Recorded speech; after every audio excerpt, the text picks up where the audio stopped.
Hello everyone. Today we are dealing with second chapter in environmental sociology. ഇന്ന് നമ്മൾ environmental സോഷ്യോളജിയിലെ രണ്ടാമത്തെ യൂണിറ്റായ realist കൺസ്ട്രക്ഷനിസ്റ്റ് debate എന്ന ചാപ്റ്ററാണ് ഇവിടെ ഡീൽ ചെയ്യുന്നത്. ഈ ഒരു ചാപ്റ്ററിൽ എൻവയോൺമെൻറ്റൽ സോഷ്യോളജിയിലുള്ള റിസർച്ചുകളും അതുപോലെ തന്നെ തിയറിറ്റിക്കൽ ഡിബേറ്റുകളുമാണ് മെയിനായിട്ടും പരാമർശിക്കുന്നത്. എൻവയോൺമെൻറ്റൽ സോഷ്യോളജിയിൽ രണ്ട് അപ്രോച്ചുകളാണ് ഡീൽ ചെയ്യുന്നത്. First one realist approach and second one constructionist approach. റിയലിസ്റ്റുകളും കൺസ്ട്രക്ഷനിസ്റ്റുകളും എൻവയോൺമെൻറ്റൽ പ്രോബ്ലംസിനെ എങ്ങനെയാണ് ഡീൽ ചെയ്യുന്നത് എന്നതാണ് ഇവിടെ പരാമർശിക്കുന്നത്. റിയലിസ്റ്റ് പെർസ്പെക്റ്റീവ് ഫോക്കസ് ചെയ്യുന്നത് എൻവയോൺമെൻറ്റൽ പ്രോബ്ലംസിനെ സയൻറ്റിഫിക് മെത്തേഡിലൂടെ നമുക്ക് മനസ്സിലാക്കാൻ പറ്റും. അതുപോലെ എൻവയോൺമെൻറ്റൽ പ്രോബ്ലംസിൻ്റെ കോസസും എഫക്റ്റും നമുക്ക് ഐഡൻറ്റിഫൈ ചെയ്യാൻ പറ്റും എന്നാണ് റിയലിസ്റ്റുകൾ വാദിക്കുന്നത്. അതേസമയം കൺസ്ട്രക്ഷനിസ്റ്റ് പെർസ്പെക്റ്റീവ് ഫോക്കസ് ചെയ്യുന്നത് എൻവയോൺമെൻറ്റൽ പ്രോബ്ലംസ് കൺസ്ട്രക്റ്റ് ചെയ്യുന്നത് സോഷ്യൽ ആൻഡ് കൾച്ചറൽ കോണ്ടെക്സ്റ്റിലൂടെയാണെന്നാണ് കൺസ്ട്രക്ഷനിസ്റ്റ് പെർസ്പെക്റ്റീവ് വാദിക്കുന്നത്. സോ നമുക്ക് ഈ രണ്ട് പെർസ്പെക്റ്റീവ്സും ഡീറ്റെയിൽ ആയിട്ട് പഠിക്കാം. First one, what is realism? എന്താണ് റിയലിസം? റിയലിസം എന്നാൽ സൊസൈറ്റിയെക്കുറിച്ചും സോഷ്യൽ സ്ട്രക്ചേഴ്സിനെ കുറിച്ചും അവയുടെ ഫങ്ഷൻസിനെ കുറിച്ചും തന്നെ സത്യമായി പരിഗണിക്കുന്ന അപ്രോച്ചാണ് എന്ത്? റിയലിസം. അതായത് നമ്മുടെ സൊസൈറ്റിയെക്കുറിച്ചും നമ്മുടെ സൊസൈറ്റിയിൽ സോഷ്യൽ സ്ട്രക്ചേഴ്സ് ഉണ്ട്, സോഷ്യൽ സ്ട്രക്ചേഴ്സിനെ കുറിച്ചും ആ സോഷ്യൽ സ്ട്രക്ചേഴ്സിനൊക്കെ ഓരോ ഫങ്ഷൻസ് ഉണ്ട്. ഈ ഫങ്ഷൻസിനെയെല്ലാം യാഥാർത്ഥ്യമാണ്, സത്യമാണ് എന്ന് പരിഗണിക്കുന്നതാണ് എന്ത്? റിയലിസം. റിയാലിറ്റി എന്നാൽ എന്താണ്? യാഥാർത്ഥ്യം അല്ലേ? സോ യാഥാർത്ഥ്യത്തെക്കുറിച്ചുള്ള തിയറിറ്റിക്കൽ അസംഷൻസും മെത്തഡോളജിക്കൽ അസംഷൻസുമാണ് ഇതിലൂടെ മെയിനായിട്ടും ഡീൽ ചെയ്യുന്നത്. ഇനി നമുക്ക് റിയലിസത്തിൻ്റെ ക്യാരക്ടറിസ്റ്റിക്സ് എന്താണെന്ന് നോക്കാം. എൻവയോൺമെൻറ്റിലുള്ള സ്ട്രക്ചേഴ്സ്, ഈവൻറ്റ്സ്, ഫിനോമിന ഇവയെല്ലാം മനുഷ്യൻ്റെ പ്രവർത്തനങ്ങൾക്ക് പുറമേ നിലനിൽക്കുന്നു എന്നാണ് ഇവർ പറയുന്നത്. അതായത് നമ്മുടെ ഹ്യൂമൻ്റെ എക്സ്പീരിയൻസ്, കോൺഷ്യസ്നെസ്, പേഴ്സ്പെക്റ്റീവ്സ് ഇവയിൽ നിന്നുമെല്ലാം ഇൻഡിപെൻഡൻ്റ് ആയിട്ടാണ് നമ്മുടെ എൻവയോൺമെൻറ്റ് നിലനിൽക്കുന്നത് എന്നാണ് റിയലിസ്റ്റുകൾ വാദിക്കുന്നത്. ഫോർ എക്സാമ്പിൾ പറയുകയാണെങ്കിൽ നമ്മുടെ നേച്ചറിലുള്ള territories, rivers, mountains, animals, birds, weather condition ഇവയെല്ലാം മനുഷ്യനിൽ നിന്നും ഇൻഡിപെൻഡൻ്റ് ആയിട്ടാണ് നിലകൊള്ളുന്നത് എന്നാണ് റിയലിസ്റ്റുകൾ വാദിക്കുന്നത്. ഓക്കെ, ദെൻ നെക്സ്റ്റ് ക്യാരക്ടറായിട്ട് പറയുന്നത് എക്സിസ്റ്റ് ചെയ്യുന്ന വേൾഡിനെ കുറിച്ച് സെൻസസിലൂടെയും ഒബ്സർവേഷൻസിലൂടെയും അറിയാൻ പറ്റുന്നുണ്ട്. അതുകൊണ്ട് തന്നെ വേൾഡിൽ നടക്കുന്ന സംഭവ വികാസങ്ങളെ നമുക്ക് മനസ്സിലാക്കാൻ പറ്റുന്നതോടൊപ്പം അതിൻ്റെ nature, way of working, mechanism എന്നിവ മനസ്സിലാക്കി ഈവൻറ്റ്സ് പ്രെഡിക്റ്റ് ചെയ്യാൻ നമുക്ക് സാധിക്കുന്നുണ്ട്. അതായത് നമ്മുടെ വേൾഡിനെ കുറിച്ച് നമുക്ക് എന്ത് ചെയ്യാൻ പറ്റും? സെൻസസിലൂടെയും നമ്മുടെ ഒബ്സർവേഷൻസിലൂടെയും എല്ലാം നമുക്ക് മനസ്സിലാക്കാൻ പറ്റുന്നുണ്ട് എന്നാണ് ആര് പറയുന്നത്? റിയലിസ്റ്റുകൾ പറയുന്നത്. അതുകൊണ്ട് തന്നെ നമുക്ക് എന്ത് ചെയ്യാൻ പറ്റുന്നുണ്ട്? നമ്മുടെ വേൾഡിൽ ഒരുപാട് സംഭവ വികാസങ്ങൾ നടക്കുന്നുണ്ട് അല്ലേ? അവയൊക്കെ നമുക്ക് മനസ്സിലാക്കാൻ പറ്റുന്നുണ്ട്. അതുപോലെ തന്നെ അതിൻ്റെ വേ ഓഫ് വർക്കിംഗ് എങ്ങനെയാണ്, അതിൻ്റെ മെക്കാനിസം എങ്ങനെയാണ്, ഇതൊക്കെ നമുക്ക് മനസ്സിലാക്കാൻ പറ്റുന്നത് കൊണ്ട് തന്നെ നമുക്ക് എന്ത് ചെയ്യാൻ പറ്റുന്നുണ്ട്? ഒരുപാട് കാര്യങ്ങൾ നമുക്ക് പ്രെഡിക്റ്റ് ചെയ്യാനും പറ്റുന്നുണ്ട്. ഓക്കെ, സോ ഇനി മെയിനായിട്ടുള്ള റിയലിസ്റ്റുകളാണ് റോയ് ബാസ്കർ, മാർഗരറ്റ് ഏർച്ചർ, ആൻഡ്രൂ സൈററ്റിക് ഇവരൊക്കെയാണ് മെയിനായിട്ടുള്ള റിയലിസ്റ്റുകൾ. ഓക്കെ, അപ്പോൾ റിയലിസം എന്താണെന്ന് പറഞ്ഞു. ഇനി നമുക്ക് എൻവയോൺമെൻറ്റൽ സോഷ്യോളജിയിൽ എങ്ങനെയാണ് റിയലിസം അപ്ലൈ ചെയ്യുന്നതെന്ന് നോക്കാം. Realism in environmental sociology. Environmental സോഷ്യോളജിയിൽ രണ്ട് അപ്രോച്ചുകൾ തമ്മിൽ ആർഗ്യുമെൻറ്റ്സ് ഉണ്ടായിട്ടുണ്ട്. നമ്മൾ പറഞ്ഞു അല്ലേ, എൻവയോൺമെൻറ്റൽ സോഷ്യോളജിയിൽ രണ്ട് അപ്രോച്ചുകളാണ് മെയിനായിട്ട് ഡീൽ ചെയ്യുന്നതെന്ന് പറഞ്ഞു. First one realism and second one constructionism. Okay, ഇതിൽ പറയുന്നത് എൻവയോൺമെൻറ്റൽ സോഷ്യോളജി മെയിനായിട്ടും ഡീൽ ചെയ്യുന്നത് എന്താണ്? നേച്ചർ സൊസൈറ്റി റിലേഷനാണ് എൻവയോൺമെൻറ്റൽ സോഷ്യോളജി ഡീൽ ചെയ്യുന്നത്. നമ്മൾ ഫസ്റ്റ് ചാപ്റ്ററിൽ പഠിച്ചു എൻവയോൺമെൻറ്റൽ സോഷ്യോളജി എന്താണെന്നൊക്കെ അല്ലേ. സോ എൻവയോൺമെൻറ്റൽ സോഷ്യോളജി മെയിനായിട്ടും ഡീൽ ചെയ്യുന്നത് നേച്ചർ സൊസൈറ്റി റിലേഷൻ, അതുപോലെ തന്നെ environmental changes, social interaction with natural environment ഇതൊക്കെയാണ് നമ്മൾ എൻവയോൺമെൻറ്റൽ സോഷ്യോളജിയിൽ മെയിനായിട്ടും ഡീൽ ചെയ്യുന്നത്. So realism applied mainly in study of nature. അതായത് നേച്ചറിനെ കുറിച്ചുള്ള പഠനങ്ങളിൽ നമ്മൾ മെയിനായിട്ടും അപ്ലൈ ചെയ്യുന്നത് എന്തിനെയാണ്? റിയലിസത്തിനെയാണ് മെയിനായിട്ടും നേച്ചറിനെ കുറിച്ചുള്ള സ്റ്റഡിയിലൊക്കെ അപ്ലൈ ചെയ്യുന്നത്. റിയലിസ്റ്റുകൾ ഇമ്പോർട്ടൻസ് കൊടുത്തിട്ടുണ്ടായിരുന്നത് formulation of concepts related to nature, environment. അതായത് റിയലിസ്റ്റുകൾ മെയിനായിട്ടും ഇമ്പോർട്ടൻസ് കൊടുത്തിട്ടുണ്ടായിരുന്നത് എന്തിനൊക്കെയായിരുന്നു? നേച്ചറുമായിട്ട് റിലേറ്റഡ് ആയിട്ടുള്ള കൺസെപ്റ്റ്സ് ഫോർമുലേഷനും അതുപോലെ തന്നെ എൻവയോൺമെൻറ്റിനും അതുപോലെ തന്നെ എൻവയോൺമെൻറ്റൽ പോളിസികൾ ഫോർമുലേറ്റ് ചെയ്യുന്നത് ഇതിനൊക്കെയായിരുന്നു റിയലിസ്റ്റുകൾ മെയിനായിട്ടും ഇമ്പോർട്ടൻസ് കൊടുത്തിട്ടുണ്ടായിരുന്നത്. ഇനി റിയലിസ്റ്റ് പേഴ്സ്പെക്റ്റീവ് ഫോളോ ചെയ്യുന്ന കുറച്ച് സ്കോളേഴ്സിന് നമ്മൾ നേരത്തെ പറഞ്ഞു. ഇനി ഒത്തിരി പേരുടെ പേര് കൂടെ ഇവിടെ പരാമർശിക്കുന്നുണ്ട്. ടെഡ് ബെൻറ്റൺ, പീറ്റർ ഡെക്കൻസ്, റൈമണ്ട് മർഫി ഇവരൊക്കെയാണ് എൻവയോൺമെൻറ്റൽ സ്കോളേഴ്സ്. ഓക്കെ, ഇനി ഈ സ്കോളേഴ്സ് ഒക്കെ പറയുന്നത് എന്താണെന്ന് വെച്ചാൽ അക്കോർഡിംഗ് ടു ദീസ് സ്കോളേഴ്സ്, അതായത് ഈ സ്കോളേഴ്സ് പറയുകയാണ് നേച്ചുറൽ വേൾഡിലെ ഈവൻറ്റ്സ്, ആസ്പെക്ട്സ് എന്നിവ മനസ്സിലാക്കാനും സോഷ്യൽ ഇൻസ്റ്റിറ്റ്യൂഷൻസിൻ്റെ ഇംപ്ലിക്കേഷൻസ് മനസ്സിലാക്കാനും ഈ റിയലിസ്റ്റ് മോഡ് ഹെൽപ്പ് ചെയ്യുന്നുണ്ടെന്ന്. അതായത് നമ്മുടെ നേച്ചുറൽ വേൾഡിൽ ഒത്തിരി ഈവൻറ്റ്സുകൾ നടക്കുന്നുണ്ട്, അതുപോലെ തന്നെ നേച്ചറിലുള്ള ആസ്പെക്ട്സുകൾ ഇവയൊക്കെ നമുക്ക് മനസ്സിലാക്കാനും അതുപോലെ തന്നെ നമ്മുടെ സൊസൈറ്റിയിലുള്ള സോഷ്യൽ ഇൻസ്റ്റിറ്റ്യൂഷൻസിൻ്റെ ഇംപ്ലിക്കേഷൻസ് മനസ്സിലാക്കാനും എന്ത് ചെയ്യുന്നുണ്ട്, ഈ റിയലിസ്റ്റ് മോഡ് നമ്മെ ഹെൽപ്പ് ചെയ്യുന്നുണ്ട് എന്നാണ് റിയലിസ്റ്റ് സ്കോളേഴ്സ് വാദിക്കുന്നത്. ദെൻ അവർ nature define as physical world, അതായത് നമ്മുടെ നേച്ചറിനെ അവർ എങ്ങനെയാണ് ഡിഫൈൻ ചെയ്യുന്നത്, ഒരു ഫിസിക്കൽ വേൾഡിൽ പ്രവർത്തിക്കുന്ന ഒരു സ്ട്രക്ചറായിട്ടാണ് അവർ നമ്മുടെ നേച്ചറിനെ ഡിഫൈൻ ചെയ്യുന്നത്. ഓക്കെ, അതായത് നമ്മുടെ എന്താ പറയുക ഫിസിക്കൽ വേൾഡിൽ പ്രവർത്തിക്കുന്ന ഒരു സ്ട്രക്ചറാണ് നമ്മുടെ നേച്ചർ എന്നാണ് ഇവർ പറയുന്നത്. അതുപോലെ തന്നെ അവർ ചില ക്വസ്റ്റ്യൻസ് ഒക്കെ ഉന്നയിക്കുന്നുണ്ട്. What is the truth about this environmental issue, എന്താണ് ഈ എൻവയോൺമെൻറ്റൽ ഇഷ്യൂവിൻ്റെ ട്രൂത്ത് എന്താണ്, അല്ലെങ്കിൽ what causes this phenomena like global warming, acid rain, pollution etcetera, അതായത് നമ്മുടെ എൻവയോൺമെൻറ്റിലുള്ള global warming, acid rain, pollution ഇവയ്ക്കെല്ലാമുള്ള കോസസ് എന്താണ്, ഇങ്ങനെയുള്ള ഒത്തിരി ക്വസ്റ്റ്യനുകൾ ഇവർ ഉന്നയിക്കുന്നുണ്ട്. ഇനി റിയലിസ്റ്റായ പ്രശസ്ത റിയലിസ്റ്റ് സ്കോളറായ ടെഡ് ബെൻറ്റൺ അദ്ദേഹം പറയുകയാണ്, അദ്ദേഹം സ്ട്രെസ് ചെയ്യുകയാണ് സോഷ്യൽ ഇൻട്രാക്ഷനിൽ എൻവയോൺമെൻറ്റിനുള്ള ഇമ്പോർട്ടൻസ്, അതായത് നമ്മുടെ സോഷ്യൽ ഇൻട്രാക്ഷനിൽ എന്തുണ്ട്, എൻവയോൺമെൻറ്റിനുള്ള ഇമ്പോർട്ടൻസിനെ അദ്ദേഹം സ്ട്രെസ് ചെയ്ത് പറയുന്നുണ്ട്. അദ്ദേഹം പറയുകയാണ് നേച്ചറിൽ ഹ്യൂമൻസ് മാത്രമല്ല പിന്നെയോ നോൺ ഹ്യൂമൻസിൻ്റെ ലൈഫ്, ആക്ഷൻസ്, അതർ ഒബ്ജക്ട്സ് ഇവയെല്ലാം നമ്മുടെ ഫിസിക്കൽ വേൾഡിൽ ഉൾക്കൊള്ളുന്നുണ്ട് അല്ലേ. അതായത് ഹ്യൂമൻസ് മാത്രമാണോ, അല്ല, എന്താണ്, അതുകൂടാതെ നോൺ ഹ്യൂമൻസ് ഇങ്ങനെ ഒരുപാട് ഒബ്ജക്ട്സ് ഇതൊക്കെ നമ്മുടെ ഫിസിക്കൽ വേൾഡിൽ ഉൾക്കൊള്ളുന്നുണ്ട് എന്ന് അദ്ദേഹം പറയുന്നുണ്ട്. അതായത് അദ്ദേഹം പറയുന്നത് റിയലിസ്റ്റ് ഹ്യൂമൻ ഇൻ്റർവെൻഷൻ കാരണം നേച്ചുറൽ വേൾഡിലുണ്ടായ global warming, ozone depletion, climate change എന്നിവയിലേക്ക് പൊളിറ്റിക്കൽ ശ്രദ്ധ ആകർഷിക്കുക. അതായത് നമ്മുടെ എൻവയോൺമെൻറ്റൽ പ്രോബ്ലംസ്, നമ്മുടെ എൻവയോൺമെൻറ്റിൽ ഒത്തിരി പ്രോബ്ലംസ് ഉണ്ടായി, അതായത് global warming, ozone depletion, climate change ഇങ്ങനെ ഒത്തിരി പ്രോബ്ലംസ് ഉയർന്നു വന്നപ്പോൾ അതിലേക്ക് എന്ത് വന്നു, പബ്ലിക്കിൻ്റെ ശ്രദ്ധ അതിലേക്ക് കൊണ്ടുവരാൻ ശ്രമിക്കുന്നുണ്ട്. അപ്പോൾ ഇതൊക്കെ ഈ ഗ്ലോബലൈസേഷൻ ഇതൊക്കെ ഇങ്ങനെയുള്ള എൻവയോൺമെൻറ്റൽ ക്രൈസിസ് ഉണ്ടാവാൻ കാരണം എന്താണ്, നമ്മുടെ ഹെവി ഇൻഡസ്ട്രിയലൈസേഷൻ ആണ് എന്താണ് ഇങ്ങനെയുള്ള എൻവയോൺമെൻറ്റൽ ക്രൈസിസ് ഉണ്ടാവാൻ കാരണമെന്നും അത് നമ്മുടെ സൊസൈറ്റിയെ നെഗറ്റീവായിട്ട് എഫക്റ്റ് ചെയ്യുന്നുണ്ട് എന്നും അവർ വാദിക്കുന്നുണ്ട്. ഇനി നേച്ചറിന് അതിൻ്റേതായിട്ടുള്ള ഫങ്ഷനിങ്ങും എക്സിസ്റ്റൻസും ഉണ്ട്, അതായത് നേച്ചറിന് അതിൻ്റേതായിട്ടുള്ള ഫങ്ഷൻസ് ഉണ്ട്, അതുപോലെ തന്നെ എക്സിസ്റ്റൻസും ഉണ്ട്.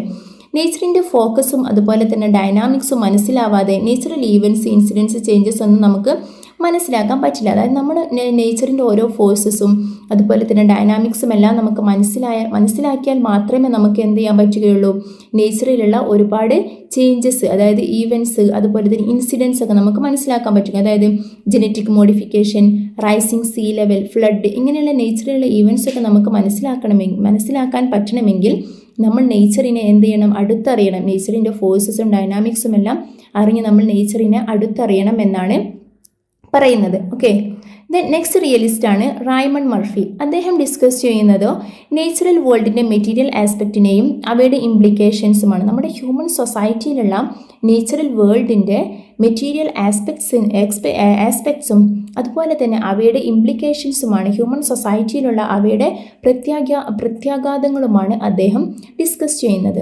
അദ്ദേഹം പറയുന്നത് നമ്മൾ ഓരോ നേച്ചുറൽ ക്രൈസിസിനെയും എടുക്കുകയാണെങ്കിൽ നമുക്ക് എന്ത് ചെയ്യാൻ പറ്റും, അത് റിയൽ ആണെന്ന് നമുക്ക് മനസ്സിലാക്കാൻ പറ്റും. അദ്ദേഹം പറയുന്നത് എന്താണെന്ന് വെച്ചാൽ നമ്മൾ നേച്ചറിൽ ഓരോ ക്രൈസിസിനെയും എടുക്കുകയാണെങ്കിൽ അത് റിയൽ ആണെന്ന് നമുക്ക് മനസ്സിലാക്കാൻ പറ്റും.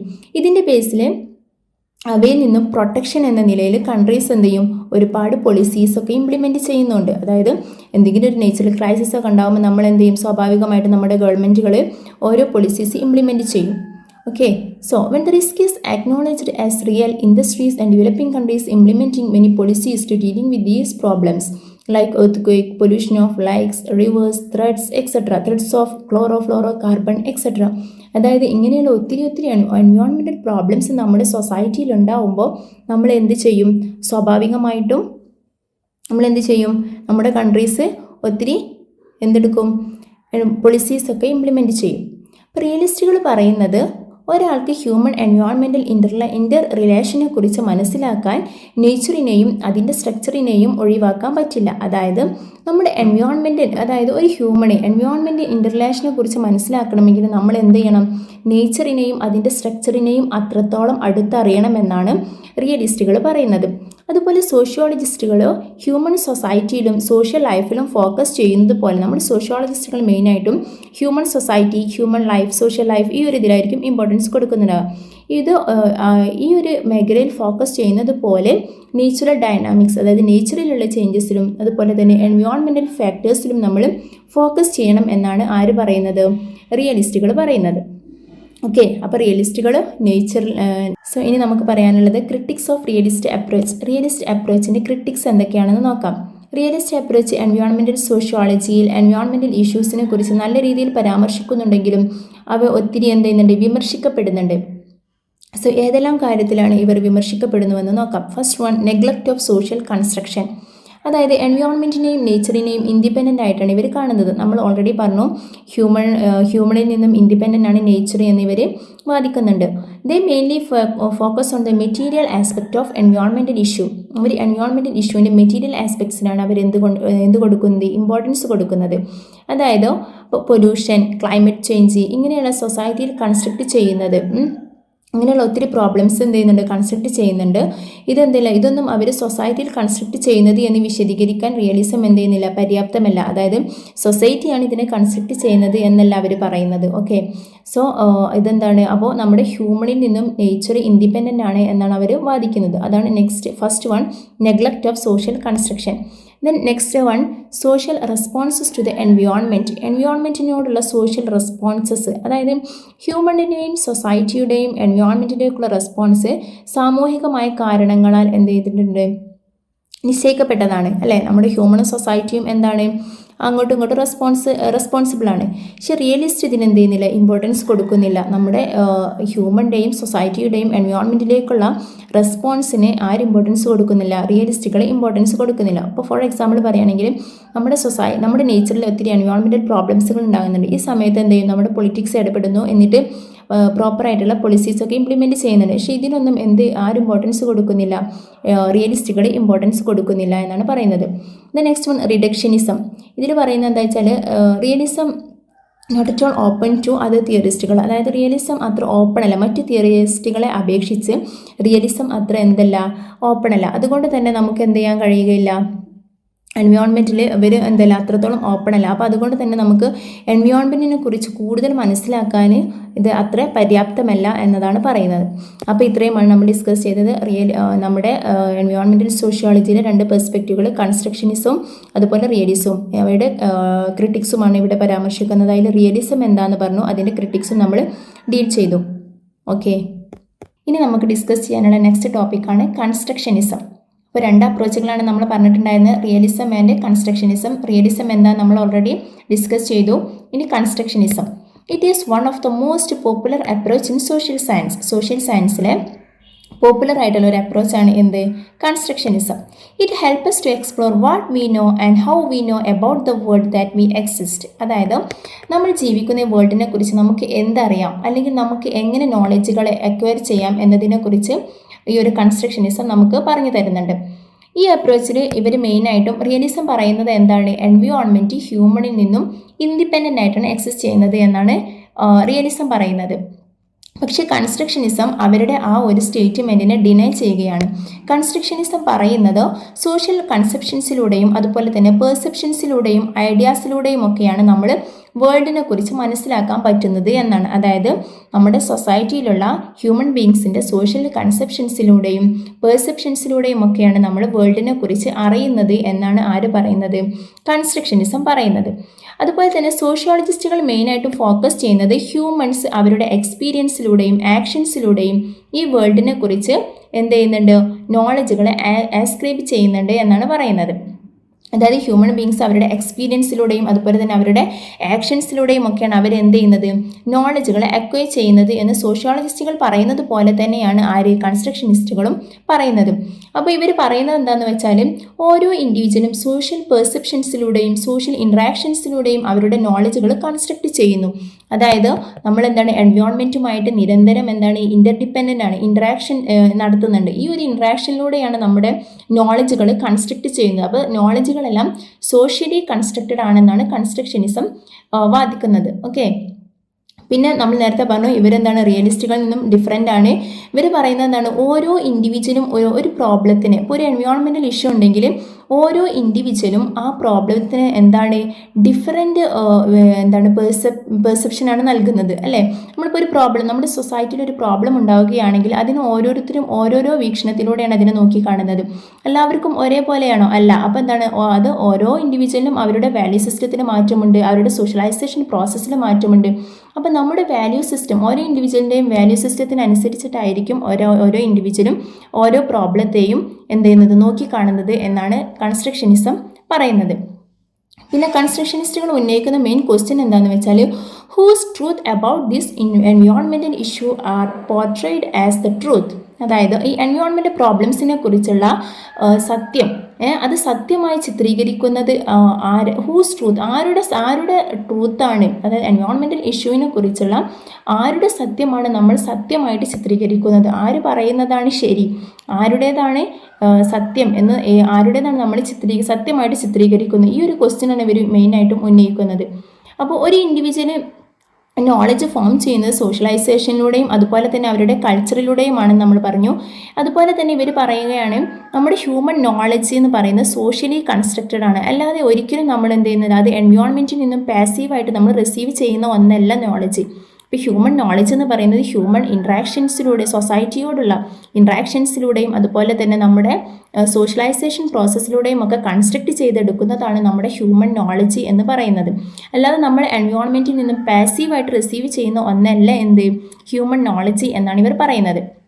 ഇനിയിപ്പോൾ ഫോർ എക്സാമ്പിൾ നമുക്ക് പറയുകയാണെങ്കിൽ, ഇപ്പോൾ നമ്മൾ ഒരു അനിമൽ, ക്യാറ്റ്, അപ്പോൾ ഈ ക്യാറ്റിൻ്റെ എന്താണ് നമ്മൾ സൊസൈറ്റി പറയുകയാണ് ഇന്ന ക്യാരക്ടറിസ്റ്റിക്സ് ഉള്ള അനിമൽ എന്തായിരിക്കും, ആ അനിമലിനെ നമുക്ക് ക്യാറ്റ് എന്ന് വിളിക്കാം. അപ്പോൾ ക്യാറ്റ് എന്നുള്ള മൃഗത്തിന്, എന്നൊരു അനിമലിന് ഇന്ന ക്യാരക്ടറിസ്റ്റിക്സ് ഒക്കെ ഉണ്ടായിരിക്കും. അപ്പോൾ സ്വാഭാവികമായിട്ടും എന്താണ്, സൊസൈറ്റി അതിനെ അംഗീകരിക്കുകയാണ്. സൊസൈറ്റി പിന്നെ എന്താണ്, എല്ലാവരും അംഗീകരിക്കുകയാണ്. അങ്ങനെ ഇന്ന ക്യാരക്ടറിസ്റ്റിക് ഉള്ള ഒരു ആനിമൽ, അതിനെന്താണ്, അത് ക്യാറ്റാണ് എന്നവർ തിരിച്ചറിയുകയാണ്. അപ്പോൾ സോഷ്യലി കൺസ്ട്രക്റ്റഡ് ആണ് നമ്മുടെ ഓരോ കൺസെപ്റ്റുകളും എന്നാണ് കൺസ്ട്രക്ഷനിസം പറയുന്നത്. ഓക്കെ, മനസ്സിലായിട്ടുണ്ടാവുമെന്ന് പ്രതീക്ഷിക്കുന്നു. Then next, Peter Berger and Thomas Luckmann അവരെന്തെന്ന് ഒരു ഡീറ്റെയിൽഡ് അനാലിസിസ് തന്നെ കൊടുക്കുന്നുണ്ട് concept social construction of reality. അവർ കൊടുക്കുന്നൊരു കൺസെപ്റ്റാണ് സോഷ്യൽ കൺസ്ട്രക്ഷൻ ഓഫ് റിയാലിറ്റി. അതായത് റിയാലിറ്റിയെക്കുറിച്ച് സോഷ്യലി നമ്മൾ കൺസ്ട്രക്ട് ചെയ്യുകയാണ് എന്നാണ് പറയുന്നത്. ഓക്കെ, ഇനി ഹ്യൂമൻ ഇൻട്രാക്ഷൻസിലൂടെ ഓരോ കൺസെപ്റ്റുകൾ ഇവോൾവ് ചെയ്യുകയും അവ ഗ്രാജ്വലി സോഷ്യൽ ഹാബിറ്റ് അല്ലെങ്കിൽ സോഷ്യലി അക്സെപ്റ്റ് ചെയ്യുന്നതായി മാറുന്നു. നമ്മൾ നേരത്തെ പറഞ്ഞു നമ്മുടെ ഹ്യൂമൻ ഇൻട്രാക്ഷൻസിലൂടെ, അതായത് നമ്മുടെ സൊസൈറ്റിയിലുള്ള ഹ്യൂമൻ ഇൻട്രാക്ഷൻസിലൂടെയാണ് ഓരോ കൺസെപ്റ്റുകളും നമ്മൾ എന്ത് ചെയ്യുന്നത്, നമ്മൾ അംഗീകരിക്കുന്നു. അങ്ങനെ ഗ്രാജ്വലി അത് നമ്മുടെ സോഷ്യൽ ഹാബിറ്റായി മാറുകയാണ്, അല്ലെങ്കിൽ സോഷ്യലി അതിനെന്ത് ചെയ്യുന്നതാണ്, അക്സെപ്റ്റ് ചെയ്യപ്പെടുകയാണ് എന്നാണ് കൺസ്ട്രക്ഷനിസം പറയുന്നത്. Okay, the next, constructionism in environmental sociology. Environmental സോഷ്യോളജിയിൽ കൺസ്ട്രക്ഷനിസം എന്താണെന്ന് നോക്കാം.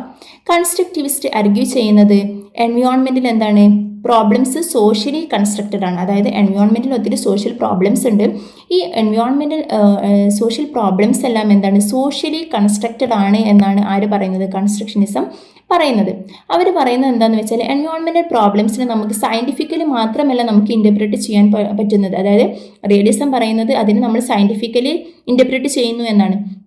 പക്ഷേ കൺസ്ട്രക്ഷനിസം പറയുന്നത് നമുക്ക് സയൻറ്റിഫിക്കലി മാത്രമല്ല നമ്മളൊരു എൻവയോൺമെൻറ്റൽ പ്രോബ്ലംസിനെ ഇൻ്റർപ്രറ്റ് ചെയ്യുന്നത്, മറിച്ച് എന്താണ്, സോഷ്യൽ, പൊളിറ്റിക്കൽ, കൾച്ചറൽ കോണ്ടെക്സ്റ്റിലൊക്കെ നമുക്ക് എന്ത് ചെയ്യാൻ പറ്റുന്നുണ്ട്, ഒരു പ്രോബ്ലത്തിനെ നമുക്ക് ഇൻ്റർപ്രറ്റ് ചെയ്യാൻ പറ്റുന്നുണ്ട് എന്നാണ് കൺസ്ട്രക്ഷനിസം പറയുന്നത്. ഇനി ജോൺ ഹണ്ണിങ്ങൻ അദ്ദേഹം പറയുന്നത് എൻവയോൺമെൻറ്റൽ പ്രോബ്ലംസ് സ്വാഭാവികമായും സൊസൈറ്റിയുടെ ശ്രദ്ധ നേടുന്നതല്ല, അവ എന്താണ്, സാമൂഹിക പ്രക്രിയയുടെ നിർമ്മിക്കപ്പെടുന്നതാണ്. അതായത് സയൻറ്റിസ്റ്റ്, മീഡിയാസ്, പൊളിറ്റിക്കൽ പാർട്ടീസ് ഇവരുടെയൊക്കെ ഇടപെടൽ കാരണമാണ് അതെന്ത് ഒരു പൊതുജന ശ്രദ്ധ ഒരു പ്രോബ്ലത്തിന് കിട്ടുന്നത് എന്നാണ് പറയുന്നത്. അതായത് എൻവയോൺമെൻറ്റ് പ്രോബ്ലംസ് നമ്മുടെ സൊസൈറ്റിയിൽ ഒരു പ്രോബ്ലം ഉണ്ട്, അതിന് പൊതുജന ശ്രദ്ധ കിട്ടുന്നത് എങ്ങനെയാണ്? നമ്മുടെ സയൻറ്റിസ്റ്റുകളുടെയും അതുപോലെ തന്നെ പൊളിറ്റിക്കൽ പാർട്ടീസിൻ്റെയും മീഡിയാസിൻ്റെയും ഒക്കെ ഇടപെടൽ കാരണമാണ് എന്ത് ഇവക്ക് പൊതുജന ശ്രദ്ധ കിട്ടുന്നത് എന്നാണ് ആര് പറയുന്നത്? ഹണ്ണിങ്ങൻ പറയുന്നത്. അതുപോലെ തന്നെ ഇനിയിപ്പോൾ ചില എൻവയോൺമെൻറ്റൽ ചേഞ്ചസ് ആയ ഗ്ലോബൽ ഇഷ്യൂസ് ആവട്ടെ, അതായത് ഗ്ലോബൽ ഇഷ്യൂസ് ആയ ഗ്ലോബൽ വാർമിംഗ് അല്ലെങ്കിൽ ബയോഡൈവേഴ്സിറ്റി ലോസ്, ഇങ്ങനെയുള്ള ഒത്തിരി പ്രോബ്ലംസ് ഒക്കെ എന്താണ് മാധ്യമങ്ങളിലൂടെയാണ് നമ്മുടെ വലിയ ശ്രദ്ധ നേടുന്നത് ഇങ്ങനെയുള്ള പ്രോബ്ലംസ് ഒക്കെ. ഇനിയിപ്പോൾ നമ്മുടെ ലോക്കൽ ഇഷ്യൂസ് ഒത്തിരി ഉണ്ടാവും, അതൊന്നും അതൊക്കെ അങ്ങനെ നെഗ്ലക്റ്റ് ചെയ്യപ്പെട്ടു പോവുകയാണ് ചെയ്യുന്നത് എന്നാണ് പറയുന്നത്. ഇനി ഹെഗൽ അദ്ദേഹം 3 factors he identifies 3 factors for the emergence of such discuss. ഇങ്ങനെ ഡിസ്കസുകൾ ഉണ്ടാവാൻ വേണ്ടിയിട്ട് അതിന് കാരണമായിട്ട് അദ്ദേഹം 3 ഫാക്ടറുകൾ പറയുന്നുണ്ട്. ഫസ്റ്റ് വൺ ജനറ്റിക് റിസോഴ്സസ്, അതായത് നമ്മുടെ ജനറ്റിക് റിസോഴ്സസിനെ കോർപ്പറേറ്റുകൾ അവരുടെ കുത്തകയാക്കുന്നു.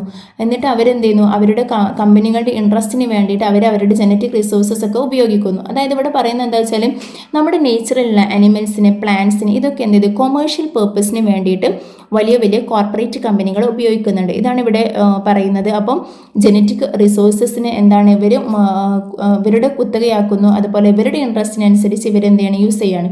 അതായത് നമ്മുടെ ആനിമൽസിനും പ്ലാന്റ്സിനും ഇതിനൊക്കെ ഇവരെന്ത് ചെയ്തു? അവരുടെ കൊമേഴ്ഷ്യൽ പേർപ്പസിന് വേണ്ടിയിട്ട് ഉപയോഗിക്കുന്നത് മൂലം നമ്മുടെ എൻവയോൺമെൻറ്റ് എന്ത് ചെയ്യാണ്? നശിക്കുകയാണ്.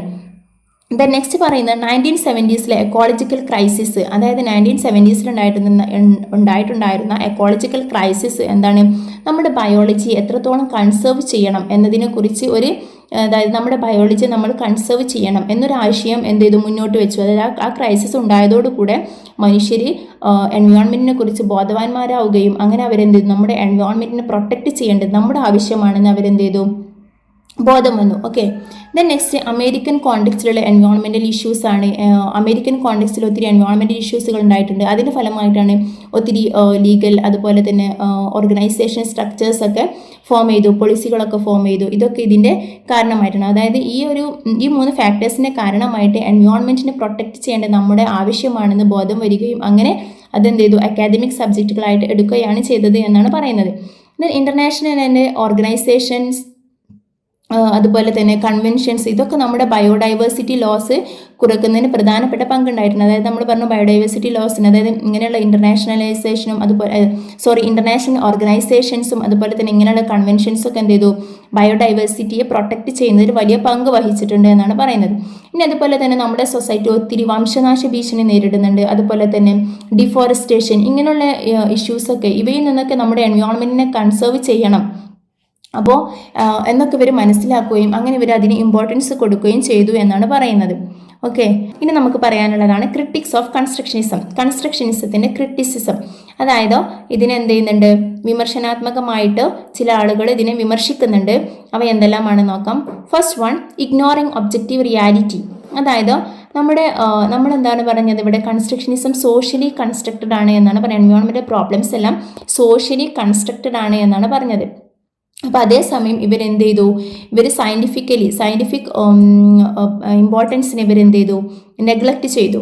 അതായത് റിയലിസം സയൻറ്റിഫിക്കലി നമ്മൾ എൻവയോൺമെൻറ്റൽ ഇഷ്യൂസൊക്കെ സയൻറ്റിഫിക്കലി ഇൻ്റർപ്രറ്റ് ചെയ്യണമെന്ന് പറയുമ്പോൾ കൺസ്ട്രക്ഷനിസം അതിനെ നെഗ്ലക്റ്റ് ചെയ്തു. പൊളിറ്റിക്കലി, സോഷ്യലി, കൾച്ചറലിയാണ് എൻവയോൺമെൻറ്റൽ ഇഷ്യൂ നമുക്ക് ഇൻ്റർപ്രറ്റ് ചെയ്യേണ്ടത് എന്നൊരു ഇൻ്റർപ്രിട്ടേഷനാണ് ഇവർ കൊടുത്തിട്ടുണ്ടായിരുന്നത്. അപ്പോൾ ഇവിടെ ഇവർ സയൻറ്റിഫിക്കൽ ഒബ്ജക്റ്റീവ്സിന് ഇവർ അത്ര ഇമ്പോർട്ടൻസ് കൊടുത്തിട്ടുണ്ടായിരുന്നില്ല എന്നതാണ് ഫസ്റ്റ് ക്രിറ്റിസിസമായിട്ട് പറയുന്നത്. Okay, then next denial of material realities.